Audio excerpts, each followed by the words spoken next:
মা, ও মা কোথায় গেলেন? যাবে না নাকি নীলকুঠিতে কীর্তনে? সেই সকাল থেকে দুপুর হয়ে যাচ্ছে আর উনি বলে সেজেই যাচ্ছে। হ্যাঁ, ওনার সেজে গুজে হচ্ছে না, এমন সাজছে মনে হচ্ছে বাংলাদেশের অপু বিশ্বাস। চলেন চলেন, আমি রেডি হয়ে গেছি, চলেন চলেন। এটা কি উদ্ভাস সেজেছেন? দেখে তো মনে হচ্ছে 12 বছরের চুকরি। এমন ভাবে সেজেছেন মনে হচ্ছে শান্তিপুরে গার্ডেনের রাষ্ট্রীয় উদ্যানে যাচ্ছেন আপনার বাড়িতে। ভাল লাগে না আপনার এই সমস্ত কাণ্ডকীর্তি? আপনার সাথে রাস্তা বেরোতেও আমার মান সম্মান নষ্ট হয়ে যাচ্ছে। কেন আমি রাষ্ট্রীয় উদ্যানে যাব কেন? আমি তো কীর্তনে যাচ্ছি, দেখছেন না এই ফুল টুল দিয়ে সাজেছি। আপনি কি হিংসা হয় আমার মতন সাজতে পারেন না বলে?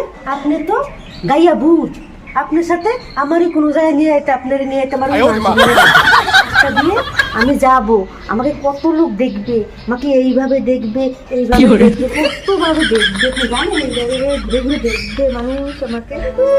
আপনার এই ঢং ঢং দেখে আমি কোনদিন পাগল হয়ে যাবো সত্যিকারের।